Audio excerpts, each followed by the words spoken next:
The Lord upholds all who are fallen and raises up all who are bowed down. The eyes of all look to you, and you give them their food in due season. You open your hand and you satisfy the desire of every living thing.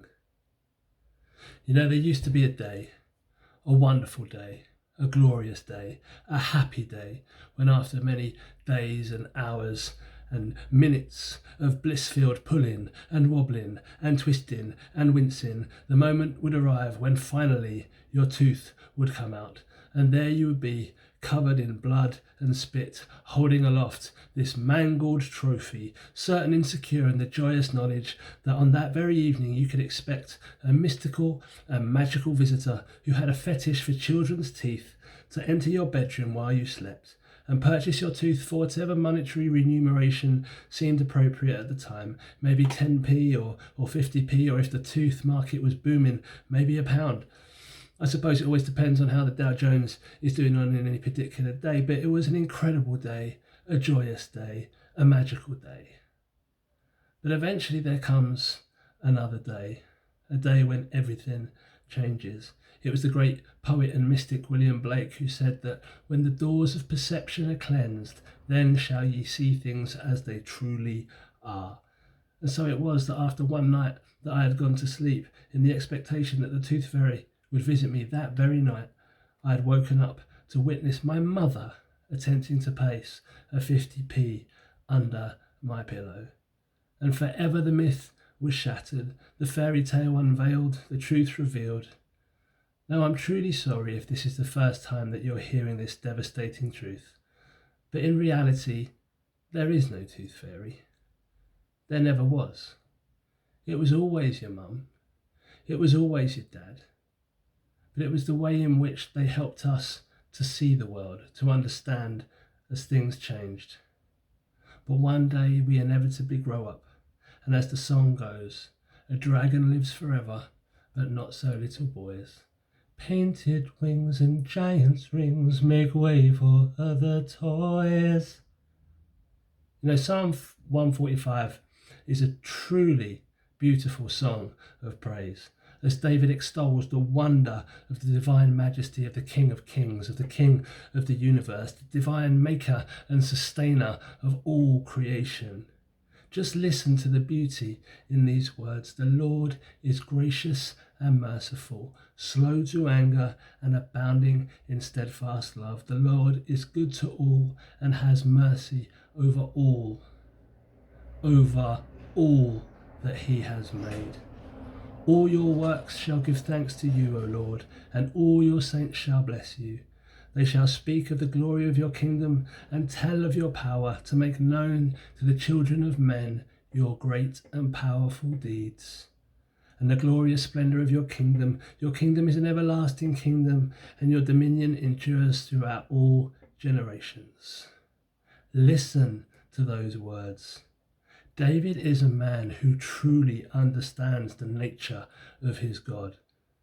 David is a man who truly knows his God, who has experienced the provision, power, and grace of his God. The forgiveness, mercy, glory, and beauty of his God, the God who has mercy over everything that he has made. It's clear when you examine the intimacy in these words that David is a man who recognizes the artistry of his God, who can see the fingerprints of the divine on everything, on every part of creation, and can see the truth of who those fingerprints belong to. David knows God. But I just want to focus in on a couple of things that David kind of points out to us in verses 14 to 16. Listen again to these verses. The Lord upholds all who are falling and raises up all who are bowed down. The eyes of all look to you, and you give them their food in due season. You open your hand, you satisfy the desire of every living thing.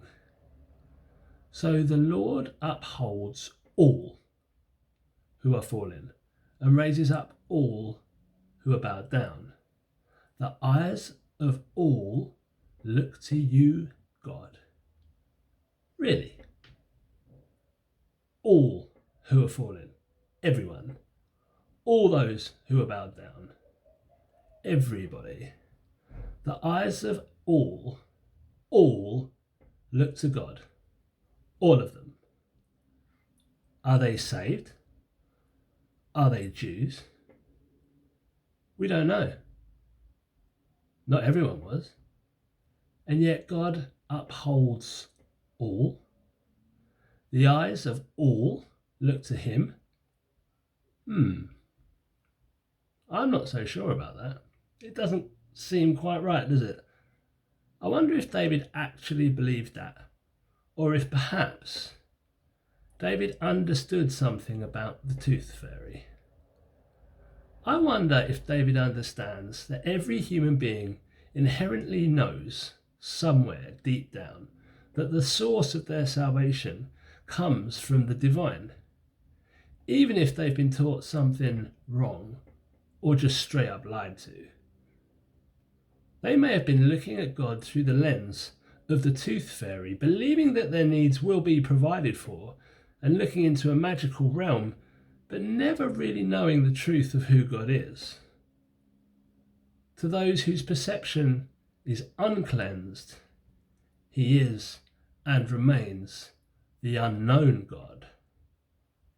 Listen to this description of Paul's encounter with the Stoics in Athens, recorded in Acts 17, verses 22 to 25.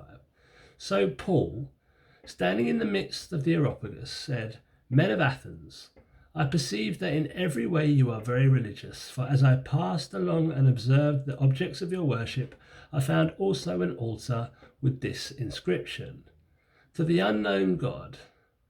What therefore you worship as unknown, this I proclaim to you.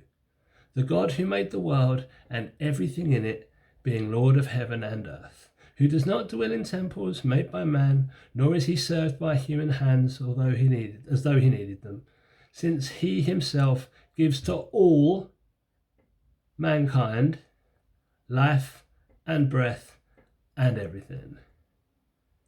Now, if you remember anything from your classical civilizations lessons at school, or even if you've ever watched Clash of the Titans or Jason and the Argonauts, you'll remember that the classical Greek world worshipped a pantheon of gods. There were literally hundreds of them, with each one having a particular area of responsibility governing Greek culture.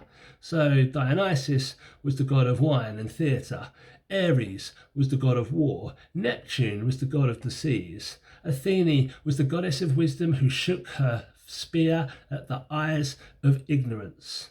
Zeus was the father of the gods, whose own father Kronos was the one who invented time himself. And yet, for every aspect of their daily lives that were governed by their pantheon of gods, still there remained a sense that there was more.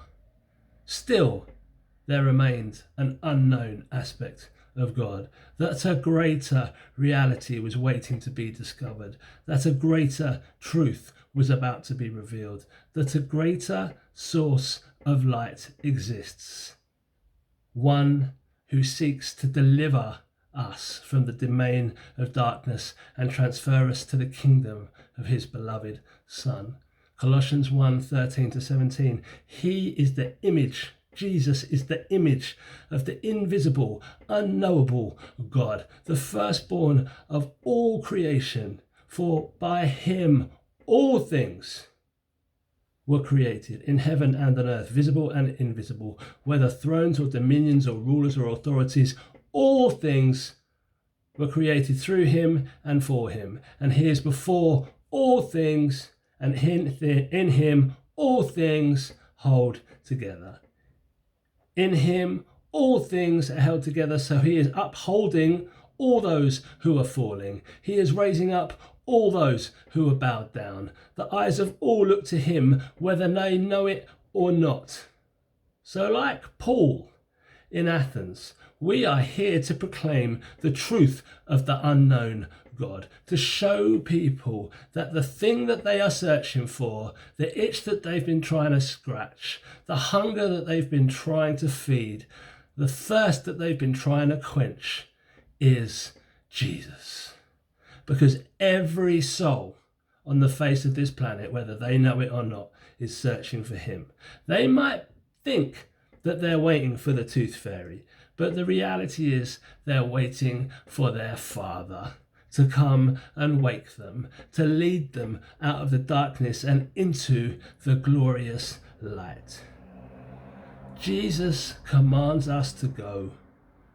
Oakwood, go into all the world and preach the gospel to every creature under heaven. Tell them who they are. Tell them whose they are. Show them the truth that they've always been searching for, because as David has shown us, that it is only in the hand of God that they will find fulfillment, because only he can satisfy the desire of every living thing.